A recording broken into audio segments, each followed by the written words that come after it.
அடுத்து சொல்றாங்க, எல்லா நபிமார்களும் எச்சரிக்கை செய்த ஒரு எச்சரிக்கை. ஒவ்வொரு நபிமார்களும் தனக்கு பின்னால் வந்தவர்களுக்கு இந்த எச்சரிக்கையை சொல்லாமல் போனதில்லை.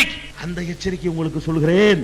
கடைசியா சொல்றாங்க ரசூலுல்லாஹி ஸல்லல்லாஹு அலைஹி வஸல்லம், எல்லா நபியும் சொன்னாங்க, நூஹ் அலைஹிஸ்ஸலாம் தன்னுடைய சமுதாயத்திற்கு செய்தார்களே அந்த எச்சரிக்கையை நான் உங்களுக்கு சொல்கிறேன் என்று சொல்லிவிட்டு தஜ்ஜாலை பற்றி சொல்கிறார்கள். இறுதி காலத்தில் தஜ்ஜால் என்று ஒருவன் வரவிருக்கிறான். அவனுக்கு நிறைய ஆற்றல்களை கொடுத்து அல்லாஹ் அனுப்புகிறான்.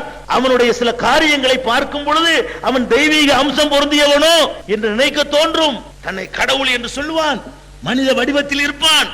ஆனால் நீங்கள் அவனை நம்பிவிடாதீர்கள். இந்த மாயைகளே, இந்த அற்புதங்கள்ல மயங்கி உங்கள் ஈமானை பறிகொடுத்து விடாதீர்கள்.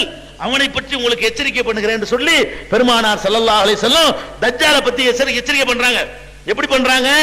உங்களுடைய இறைவன் இருக்கிறானே, அவன் ஒன்றரை கண்ணு கிடையாதவன். உங்களுடைய இறைவன் இருக்கிறானே, ஒன்றரை கண்ணு, ஒரு கண்ணு முழுசு ஒரு கண்ணு அறையா இருக்கும்ல, அவன் ஒன்றரை கண்ணு.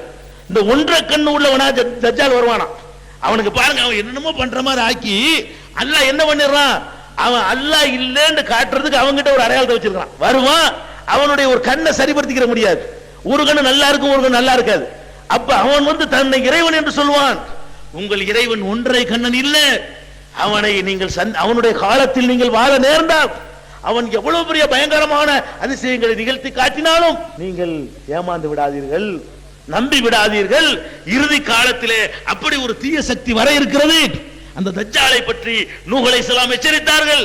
நான் உங்களுக்கு எச்சரிக்கிறேன் என்று பெருமானார் ஸல்லல்லாஹு அலைஹி வஸல்லம் அந்த எச்சரிக்கையும் பண்றாங்க. அதே மாதிரி அவனுடைய அந்த கண்ணை சொல்லும் போது ஒரு கண்ணு நல்லா இருக்கும், இன்னொரு கண்ணு சுருங்கிய திராட்சை, அது கிஸ்மிஸ் போல மாதிரி இருக்குமா, சுருங்கிய திராட்சை போல இருக்கும். கவனத்தில் வைத்துக் கொள்ளுங்கள். அடையாளம் வரைக்கும் சொல்லிவிட்டேன். இனிமேல் அவன் வந்த பிறகு நீங்க நம்பினால் நீங்க தான் அதுக்கு பொறுப்பாளி என்று அதை எச்சரிக்கிறாங்க.